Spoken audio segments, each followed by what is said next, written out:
आप chamber of commerce के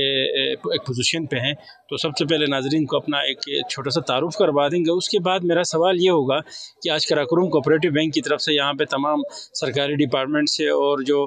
कारोबार कर रहे हैं उनके अलावा यहाँ पे ख़वातीन को की एक बड़ी तादाद को जमा किया गया था कि उनका कहना यह था कि हम कराकुरुम कोऑपरेटिव बैंक की तरफ से गिलगित बल्तिस्तान में जो कमर्शियल, एजुकेशनल और दिगर जो प्रोजेक्ट के हवाले से लोन दे रहे हैं। तो चैम्बर ऑफ कॉमर्स की क्या इस हवाले से क्या मौक़िफ़ है कि आज का इवेंट में क्या फ़ायदा हो सकता है इस पैकेज के थ्रू? बिस्मिल्लाहिर्रहमानिर्रहीम। बहुत शुक्रिया हिदायत भाई आपका, और हिदायत भाई का, जावेद भाई आपका बहुत बहुत शुक्रिया। आज की इस सेशन से मुझे तो ऐसा लग रहा है कि हम यहाँ पे आए, इनकी बातों को हमने सुना, उसमें एक चीज़ वो ये क्लियरिफाई नहीं कर रहे हैं कि भाई एक बंदा लोन ले रहा है, उसमें उसका जो है ना, जब जो इंटरेस्ट जो है ना रिटर्न करने की बात होती है तो उसमें किस हिसाब से उनको देना पड़ेगा। अब ये लोग ये कह रहे हैं कि हम वहाँ से जब बैंक से उस स्टेट बैंक से हम जब लोन लेंगे तो उसका जो है ना अप डाउन होता रहता है डॉलर के हिसाब से या पैसों के रुपयों के हिसाब से।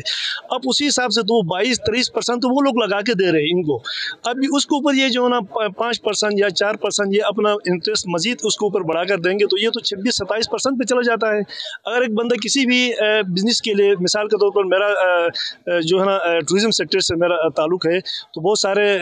लोन्स हमने निकाला है, लेकिन जब बंदा लोन निकालता है उसके बाद जब उसको पे करने की बात आ जाती है तो आप यकीन करें कि बंदे का पाँव जो है ना उस बैंक की तरफ जाने के लिए तैयार नहीं होता है, कान सुनने के लिए तैयार नहीं होता है, आंखें उस शख्स को देखने के लिए तैयार नहीं होती है। तो फिर उस सारे बॉडी का जो प्रेशर पड़ता है उसके जहन पे पड़ता है, जिसकी वजह से फ्रस्ट्रेशन के शिकार होते हैं बहुत सारे जो लोन लेने वाले लोग। तो मेरी ये गुजारिश है कि सिविल बैंक के मैनेजर से, और इसका हेड जो है वो चीफ सेक्रेटरी साहब होता है, जो एक उस पास एक डेडो पावर होता है, तो ये मिलकर कम से कम जो लोन लेने वाले जो लोग होते हैं, ये तो एसडी क्लास के लोग होते हैं, हमें पता ही नहीं चलता है कि भाई किस तरह से उसका इंटरेस्ट लगता है, कितना सूद देकर हमने रिटर्न करना है। कम से कम ये एक फिक्स अमाउंट बता दें कि भाई हमने इतना जो है ना फीसद पे 20% पे 25% पे उसको आपने रिटर्न करना है, कहकर एक फिक्स अमाउंट ये कर दे तो इनकी बड़ी मेहरबानी होगी, चीफ सेक्रेटरी की भी मेहरबानी होगी, और केसीबीएल का जो जीम है ये बहुत एक ऑनर काबिल आदमी है, इससे भी हमारी रिक्वेस्ट है कि एक फिक्स वो रख दे। अगर 4% 5% उसके जो स्टेट बैंक ने जो रखा है उसके ऊपर ये इंटरेस्ट रख कर देंगे तो